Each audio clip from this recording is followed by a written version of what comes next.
If someone in your life has cancer right now, here's the 5-part system that me and my dad used in order to take his cancer from a stage 4 diagnosis, metastatic, in November 2024, which the doctors very literally only gave him up to 1 year to live with heavy treatment. Yet here he is now, over 16 months later in 2026, where me, my brother, and him were all able to go to a trip to the Grand Canyon, hike 75% of the way in and out, which he was healthy enough to keep up with both me and my brother, with his cancer undetectable on scans. And there's 3 stages to developing these 5 different parts. Stage 1 is what I would call kind of lost in the woods. So if you imagine the cancer, like you and your whole family, right? This diagnosis is very confusing. It's probably rather sudden for you, just like me. Like I had no idea my dad had cancer, but suddenly he got this diagnosis and suddenly he's stage 4 from when the doctors initially said stage 2. And they're like, oh wait, it's probably stage 3. And then it's probably stage 4. And then, oh crap, it's stage 4 metastatic. He literally has cancer in his head. He's got it in his shoulders, his neck, his back, his lower back, his hips, both sides of his body. And these things are like chicken egg size, no joke. You're in the dark, you don't know the way out, you don't know what options you have, you don't know which way to go. But how I approached it and what really worked for my dad is, well, what is this cancer itself? It is like a disease, right? It's something unhealthy. You just go back to the deepest, most fundamental things that is healthy for any human. You, the person that you're trying to care for, whoever in your family that has cancer right now, what is the most fundamental things? Lets you see the light out of the forest, essentially, of this cancer diagnosis. It is sleep, eating, and exercise. The most basic things, literally any human, any animal that possibly do to promote health.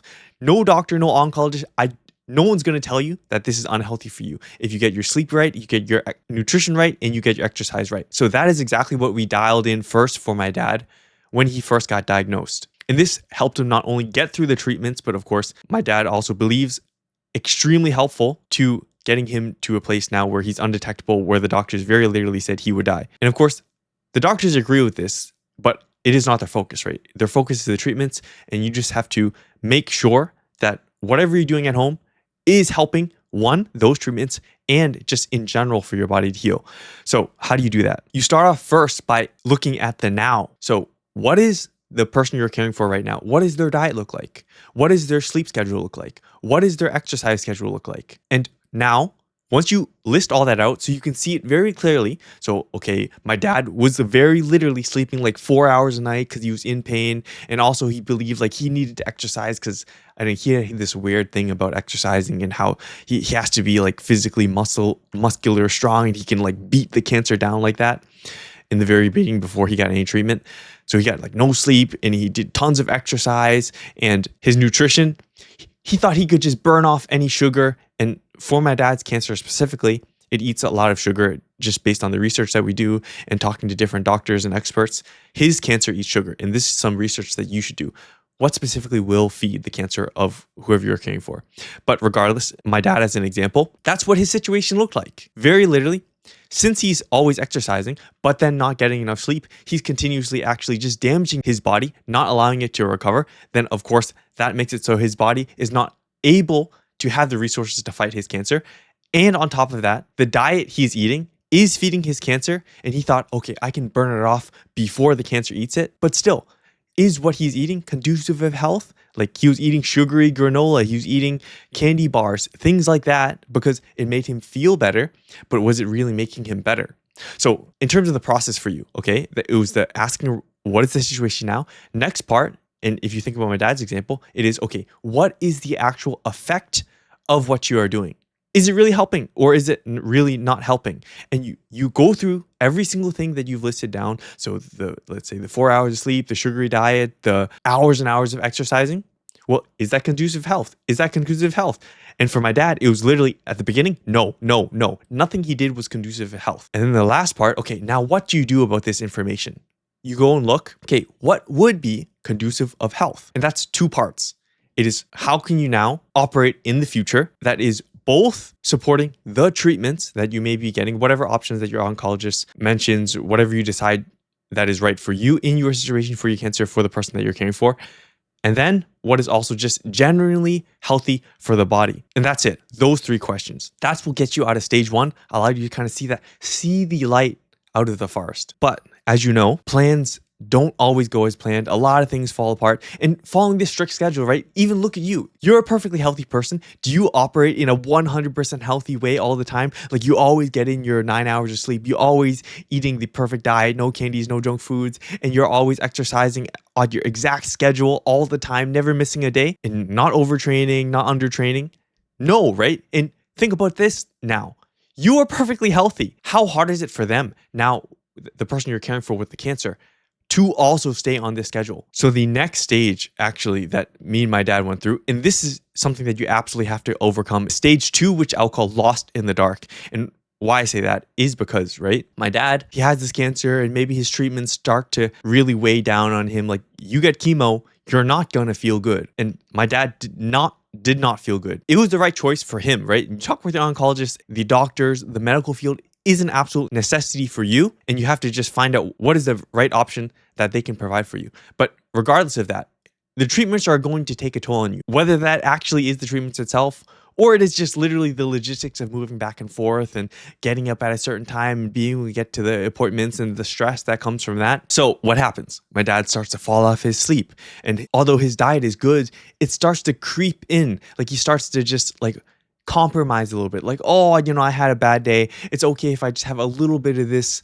other sugary thing or a little bit of drink of this milk or a little bit extra, like whatever that he feels like it's just okay. Right. And he may start making excuses like, oh, I walked over to the appointment now. That's good enough exercise. I don't need to do any more of my regular exercise. But those things are very keeping him alive, keeping his muscles strong. So then those little concessions add up to a little bit more. And then, oh shit, and like he's like fully off the schedule now, right? Fully lost in the dark. And he doesn't realize it because of these little changes over time. And you as a family member, you may not even realize it as well because it's such a subtle change over time. And the triggers in my dad that I know this is starting to happen is because he's starting to say like little subtle things that he's like, oh, I don't care if I'm going to die anymore. Or like, oh, I don't think it's going to work. Or, oh, I have to like get things done before whatever happens. Like the unconscious thoughts are now coming up that, oh, something is not working. Well, you have to now, as the caregiver, react on that as fast as possible. That's how you get out of stage 2. And how do you do that? You can think of stage 2 like the acronym D.I.E. Dark thoughts, immediate action, and exhausted. Once you see those 3 things, you have to clarify them in the person you're caring for right away. So are they saying things like, I don't have any time. I got to get things done while I'm alive. This might be my last chance to do this. I got to enjoy this thing while I can. All of these just very short-term thoughts, right? Because they don't see that light forward. I would go up to my dad and very literally, the conversation is generally longer than this, until he really clears all those thoughts of the, all those 3, right, from D.I.E. But the topic of the conversation is very simply this one question. What is more helpful in the long term? Staying alive for 1 or 2 years and burning yourself out because, oh, I don't have time, or putting all of that time into themselves, making that quality of life as best as possible, and probably by extension, extending that life that they could have, whatever that may be, right? However long that may be. And for my dad, and again, it may take a very long conversation, but he may start to realize like, oh, actually putting focus on myself, healing myself is much better long-term for my family. Because what are they there for, right? Their motivation to live probably comes from you and the rest of the family, right? So you make them realize that they having a quality of life as long as they can is the much better option than just doing that one thing and going. Once I have that conversation with my dad, he gets out of that stage 2. He's now out of the die zone, and he starts to again see the light, and he starts to do those actions that are fundamental again, the sleep and eating and exercise. But that is the fundamentals, right? If you really want to heal, what's absolutely necessary, something as severe as stage 4, right? You have to go beyond. You have to start doing micro things that are going to help very specific actions for specifically the cancer that is in their body. Stage 3, it is being able to see out of the woods now, not just seeing the light. You'll be able to see the way out, actually see the end of the woods, wherever that is, the end of this cancer diagnosis, essentially. And of course, there's no guarantees, right? The end for you, it could be undetectable. But again, my dad had 2 reoccurrences. His cancer came back twice. It could come back again, right? I don't know. So detox and stress. And now you have this acronym called SEEDS. So if before seeing the light, now you're sort of like planting the seeds for the future and trying to extend whatever time is left. And now, why do I say specifically detox and stress? Because think about cancer, right? Cancer in that person's body in your life, they're internally fighting a war, right? What is going to resolve that cancer?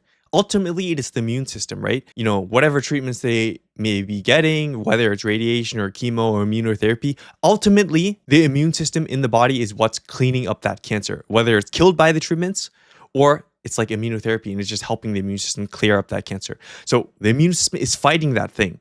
It's a civil war in there. Well, now if you think about detox, right? Let's say my dad, for example, his cancer was specifically nasopharyngeal cancer. So it's the origin in the nose, just behind the nose area. And it's sort of like triggered by like smoke or environmental air pollutants is what the oncologists think is the cause of it, because it's much more common in China where the air quality is lower, right? So, well, my dad, he likes to burn fire, like burn wood in his fireplace, and he's like sniffing in a lot of smoke and whatever else is in the house, right? So now if you think about it, if he's breathing that in, is it going to help his situation with his cancer? No, it is not, right? He's just adding that additional thing, which his body has to clear up. Now his body has to clear that smoke from his body on top of fighting the cancer. That is diverting resources away from that civil war of fighting cancer in their body. So what you can do as a caregiver in the detox strategy, in the detox part of the system is, okay, can you get a certain water filter, which is what I did for my dad. I bought a water filter for him.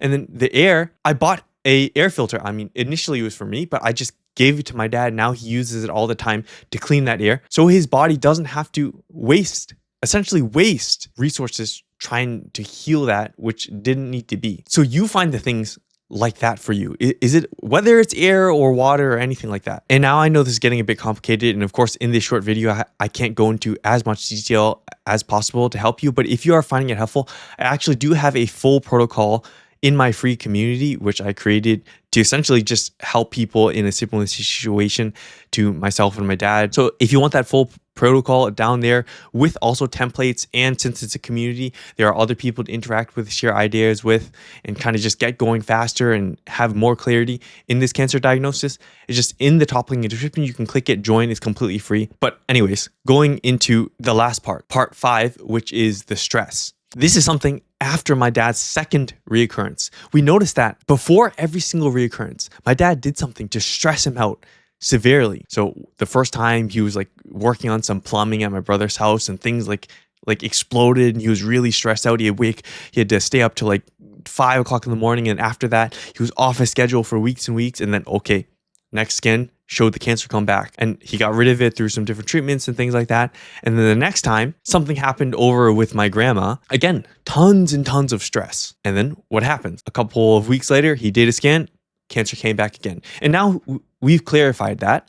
But since we noticed that pattern of the stress, well, I looked into, okay, as the caregiver, why? I did the research for him. Well, specifically, I mentioned his cancer like sugar. Well, what does stress do? When you're stressed out, your body gets put into a fight or flight situation. And very literally, it will prioritize the short term. So like muscular strength and things like that. Well, in order to prioritize that muscular strength, it increases the blood sugar in the body. So whether you eat sugar or not, your liver will produce that sugar. And well, where's that sugar go? Like, sure, it could go to your muscles, but he's not really moving around. He's not actually using it because he's not actually in a fight or flight situation where he has to like run from a tiger in the wild, right? He's just sitting there basically. So what happens is that blood sugar increase. Now, what does it do?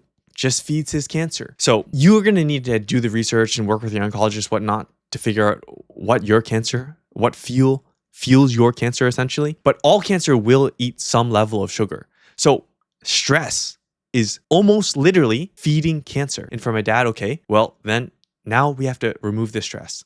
And the thing we landed on for him was just meditation. Find what works for you, but that is the last part. And now when you put these all 5 together, again, seeds, you set the seeds for that best outcome, whatever that outcome may be. This is what got my dad from his stage 4 metastatic to undetectable.